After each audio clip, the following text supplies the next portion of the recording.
The old house on Polyarnaya Street always stood empty.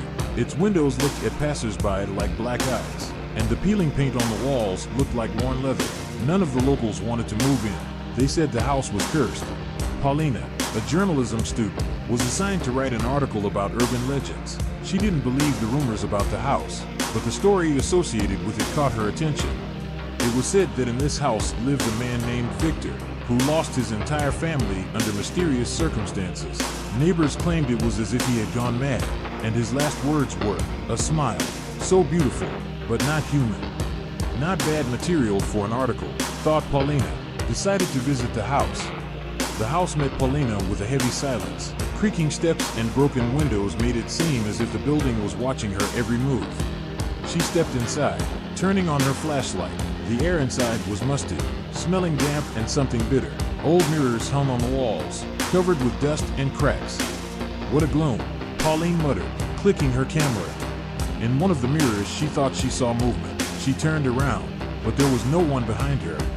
"It's nerves," she said to herself, but her heart began to beat faster. Pauline found an old notebook on the living room table. On the cover was scratched out the name, Victor. Opening it, she saw strange notes. They started out as normal notes about life, but then became more and more disturbing. "He comes at night. I see him in the mirror. His smile. It's not human. I can't forget it. I can't sleep anymore. He's waiting for me in the reflection." The last entry was written out with obvious effort. "Don't look in the mirror. Never." Pauline's attention was drawn to one of the mirrors on the wall. It looked strangely pristine, despite the dust and devastation around it. Her flashlight reflected in it, creating a faint glare. She stepped closer, peering into her reflection, but her face looked strange in the mirror. The corners of her lips twitched slightly, as if she were smiling, when in fact her face was serious. "What did she begin?" But suddenly the flashlight went out.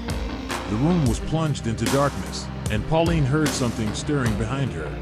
She turned on the flashlight. Its light plucked the same corner of the room out of the darkness. The mirror reflected her face again, but now the reflection was clearly smiling. "Who's there?" she shouted out, feeling her voice shake. And then another face appeared in the mirror, a man's. His eyes were too deep and his smile was wide, unnatural, stretching to his ears. "Have you come to see me?" said a voice from the mirror, deep and mocking. Pauline backed away, but her foot caught on a fallen chair and she fell to the floor. The light of her flashlight flickered, and the voice continued, "You're not afraid to smile at me, are you?" The mirror suddenly crackled and cracks appeared on its surface, as if the reflection was trying to break free. Paulina screamed, dropping the flashlight. Pauline was breathing heavily, lying on the floor. The flashlight rolled to the side, and the light from its beam faintly illuminated the cracked mirror. The smile in the reflection was still there, wide, unnatural, stretching too far, as if a person's face wasn't made for such a grimace. You're not real," she whispered, trying to collect her thoughts. "I'm more real than you think," came a voice from the mirror. Its tone was soft, but every word seemed to penetrate her very soul. The cracks in the mirror's surface began to grow like spider webs, and then a black, viscous liquid slowly began to ooze from them, dripping onto the floor. Pauline jumped to her feet, glancing at the door. She wanted to run, but her legs felt like they were stuck to the floor.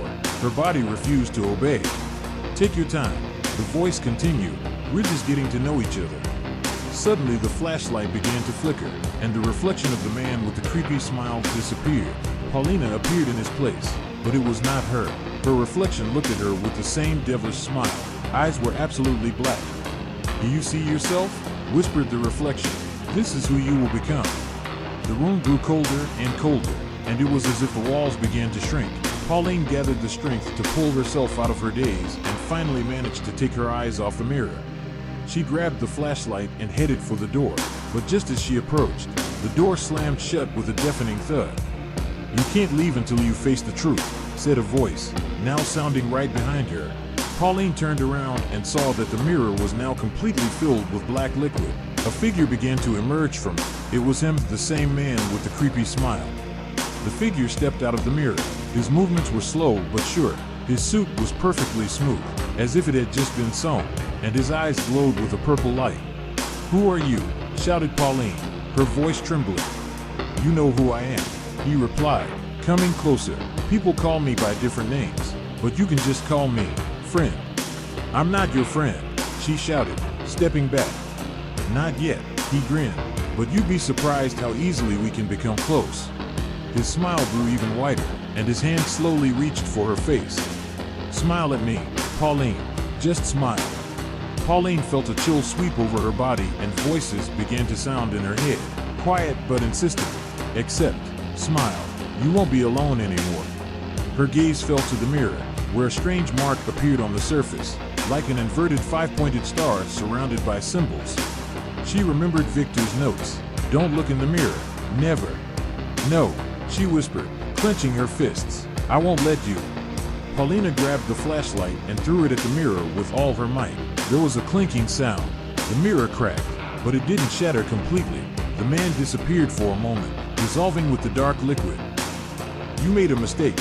His voice sounded distant. "You can see me now, and I will always be with you." Pauline did not wait for him to return. She rushed to the door, which now yielded with a slight creak, and ran out of the house. It was a cold evening outside, but the air seemed incredibly fresh to her.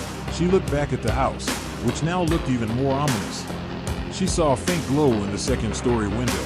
There, behind the cracked mirror, the same smile flashed again. "This isn't the end," Pauline whispered, feeling her heart clench with fear.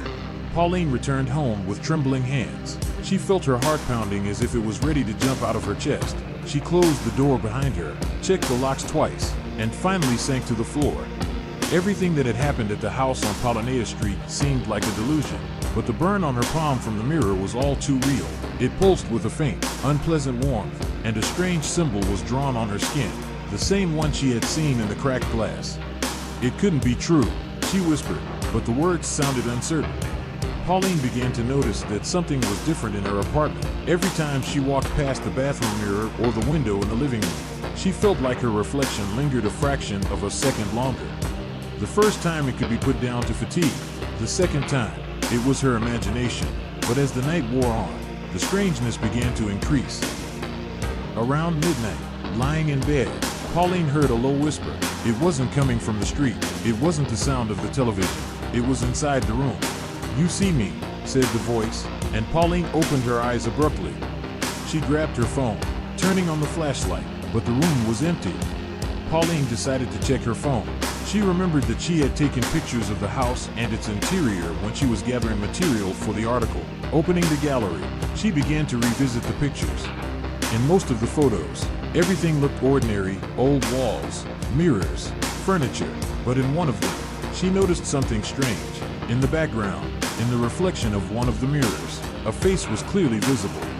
It was him, a man with that same creepy, stretched out smile. Pauline felt her palms become clammy with sweat. "How? It's not like I took a picture of him."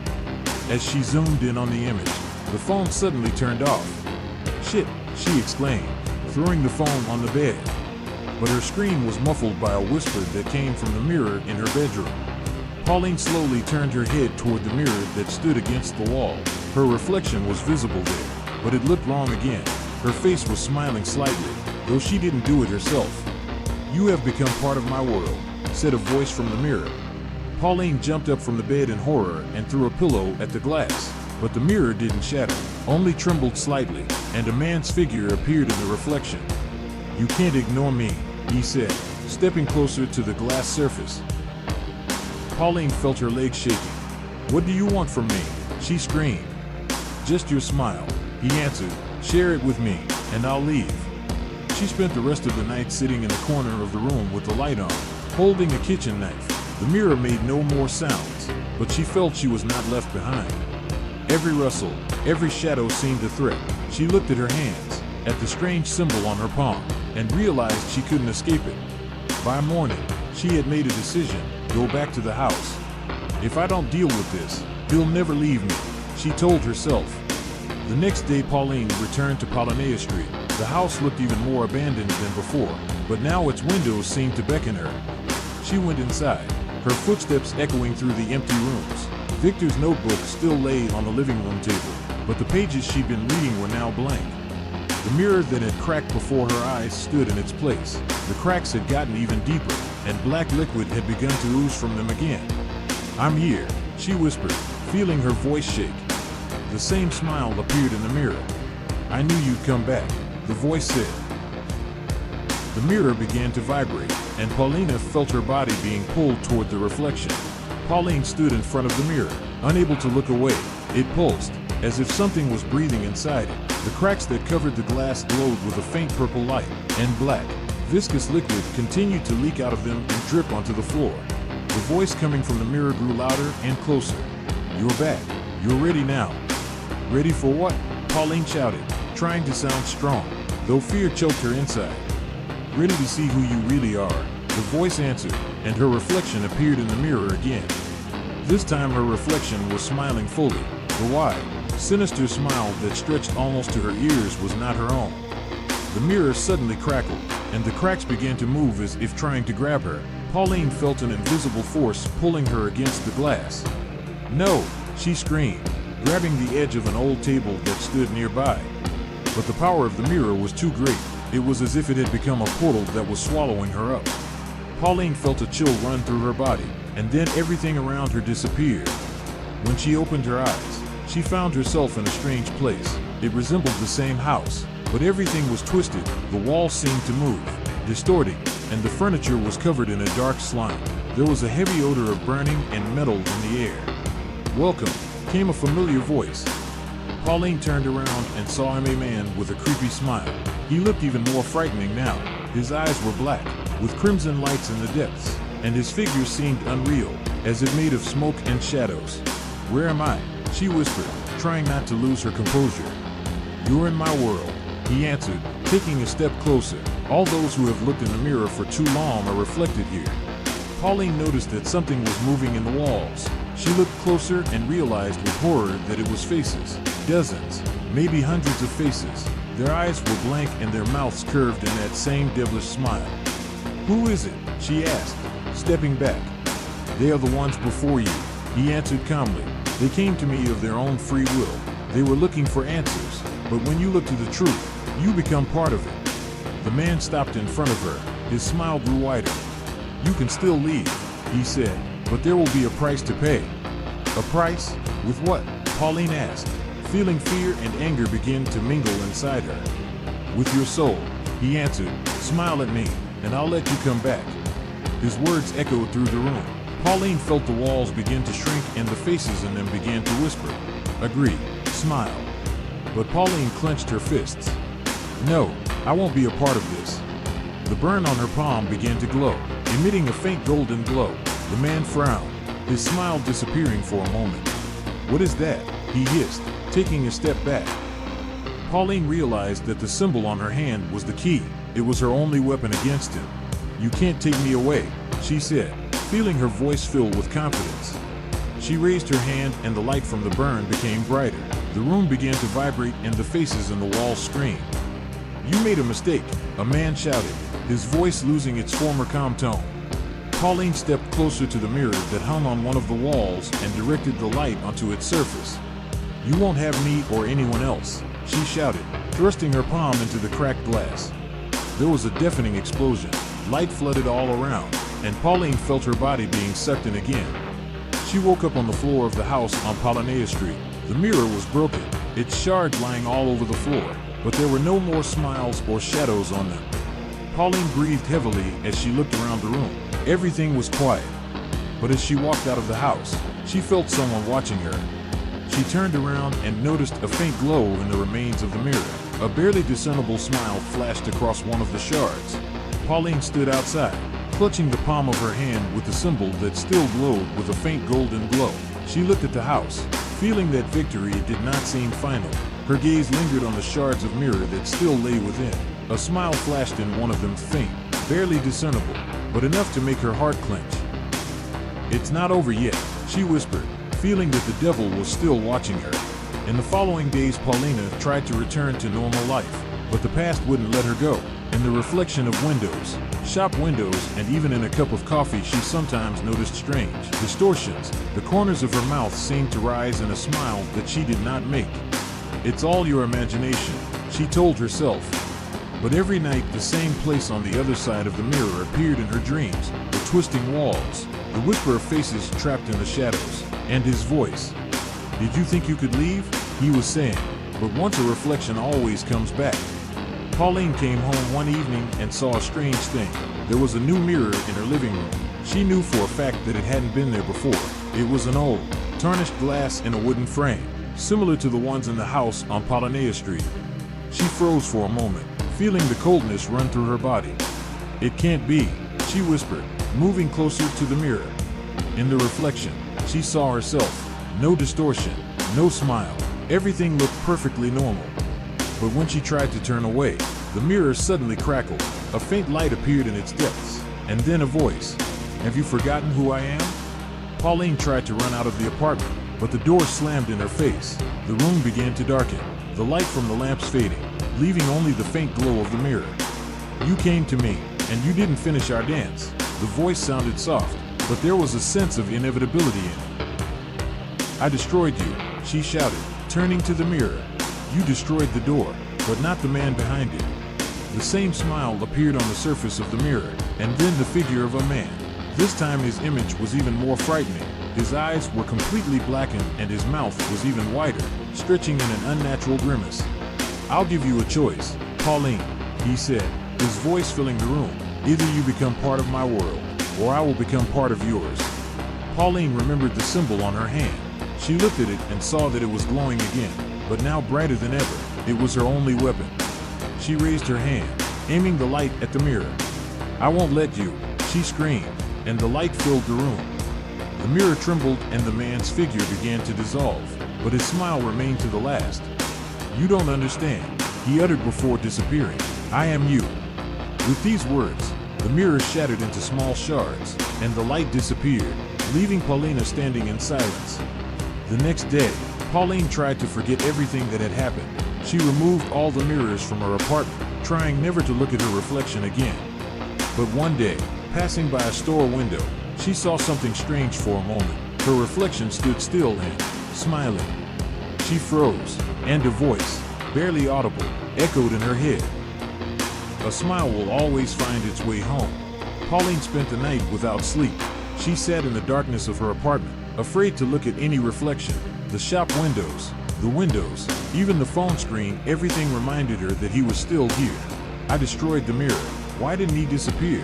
she whispered, her voice trembling. The man's words wouldn't leave her mind. "I am you." What did he mean by that? The thought kept her in suspense. The next morning Pauline went to work. Her editor noticed that she looked tired and distracted. "Pauline, are you all right?" he asked, handing her a cup of coffee. She nodded, trying to hide her fear. "Just didn't sleep well," she replied, though she knew her answer was far from the truth. During lunch, she happened to glance at her phone screen and saw it again, her own reflection, but with the same sinister smile. This time, the reflection didn't disappear immediately. It spoke. "You can try to ignore me, but I'll always be here." Pauline dropped the phone, feeling her heart pounding frantically. Pauline realized she could no longer avoid the truth. She returned home, pulled out Victor's notebook that she had found in the house on Polyarnaya Street, and began looking for clues. On the last pages, which had seemed blank before, the words now appeared. "He doesn't go away. He becomes a part of you. Every time you look in the mirror, he's stronger. The only way to free yourself is to destroy the bond." Next to that entry was a drawing, a symbol burned into her palm, with a circle around it. "Destroy the link," she whispered. Pauline remembered that the legend of the house on Polyarnaya Street mentioned the name Lucifer. It wasn't just a nickname or a metaphor, it was connected to something ancient. She turned to the library, researching material on mirrors, curses, and the possibilities of breaking the connection to the beyond. In one of the old books, she found a description of an ancient ritual. To break the connection with someone who is linked to a reflection, you must find the last mirror where his trace was left and destroy it completely. But beware, the closer you get to the source, the stronger he becomes.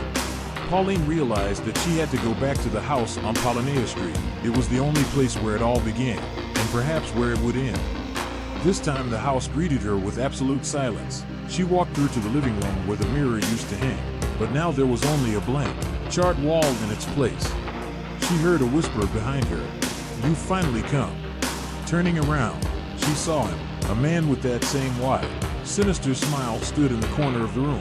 His eyes burned with a red light and his hands were folded behind his back. You think you can get rid of me? He asked, taking a step forward. Pauline gripped his palm tighter, feeling the warmth of the emanating light from the symbol on her skin. I will destroy you, she said, her voice firm.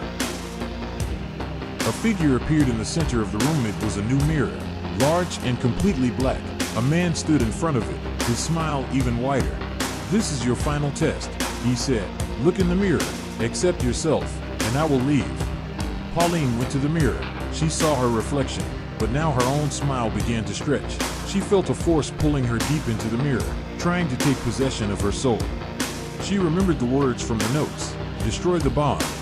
Pauline raised her hand with the symbol and pointed it at the mirror. The light grew brighter and the figure of a man screamed, his face beginning to contort. You're making a mistake, he shouted. I'm not afraid of you anymore, Pauline shouted, hitting the mirror with all her strength. The glass shattered into millions of shards, and with that, all the whispers disappeared. Pauline walked out of the house feeling devastated, but free. The symbol on her palm was gone, and she no longer heard the whispers or saw the distortions in the reflections. But sometimes, as she walked past the mirrors, she still thought she saw a faint, barely discernible smile in the depths.